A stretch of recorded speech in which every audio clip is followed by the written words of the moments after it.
बाउछोरा serial बन्द भइसकेपछि त तपाईले मलाई सम्झिनु भएको थिएन। आज खासै फोन गर्नुभयो। के कति कामले होला? के कति कामले हो नि बहिनी। अब हेर यो सिरियल गरियो, बाउछोरा सिरियल गरिसकेपछि अब धेरै अघि बिजी भइहाल्यो नि त। अब बाउछोरा सिरियल बन्द भएपछि आजसम्म म सुते।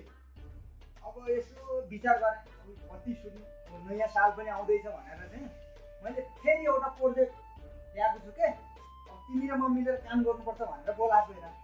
त्यसको लागि चाहिँ तिमीले अब यो प्रोजेक्टको लागि उपयुक्त छौ कि छैनौ भनेर चाहिँ मैले एकचोटि बोलाएर सल्लाह गरौँ भनेर चाहिँ बोलाएको। ए हो र दाइ, म पनि बाउछोरा सिरियल बन्द भएदेखि कता जाम के गरौँ भएको थियो।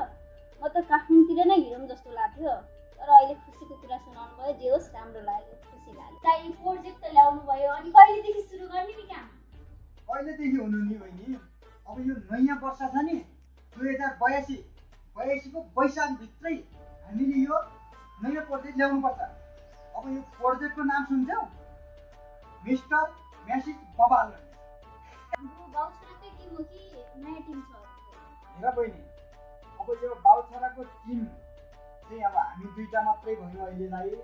अब भोलिका दिनमा चाहिँ हामीलाई कलाकार चाहिन्छ भने बाउछोराकै टिम आउन सक्छ। अहिलेलाई भने हामी दुईटाको मात्रै प्रस्तुति रहेछ यसमा चाहिँ श्रीमान श्रीमती रहन्छ। अब श्रीमान श्रीमतीको बिचमा घर झगडा के हुन्छ नि, त्यही विषय सम्बन्धी हुन्छ। एउटा सन्देशमूलक हुन्छ अनि त्यसमा हास्यमय पनि हुन्छ। त्यसैले मैले अहिले दुईटाको मात्रै लेखा छु। अनि बहिनी अरू त सन्चै छौ नि? एकदम सन्चै छु नि। म पनि सन्चै छु। यसो गर न, अब अरू नास्ता अहिले खुवाउन सकिएन र पानी खाऊँ।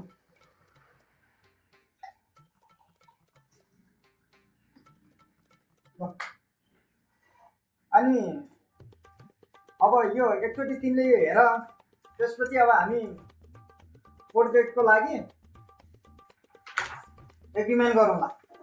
किनकि बिहान नभएको भए तिमी जस्ता अल्छी मान्छे जिन्दगीभरि सुत्थ्यौ। मिस्टर मेसेज बबाल, राम्रो छ दाइ, मलाई त एकदम धेरै खुसी लाग्यो। ठिक छ, त्यसो भए यो एग्रिमेन्ट पक्का गरौँ त? हुन्छ दाइ। बाउछोरा सिरियल बन्द भइसकेपछि हामीले नयाँ प्रोजेक्ट ल्याउँदैछौँ र धैर्य गरेर बस्दिनु होला। 2082 साल वैशाखभित्रै हामीले मिस्टर मेसेज बबाल भन्ने हामी ल्याउँदैछौँ। हेर्न नभुल्नु होला है त। यो पनि सिरियल जस्तै गरी एपिसोड बाई आउँछ है त, होइन त?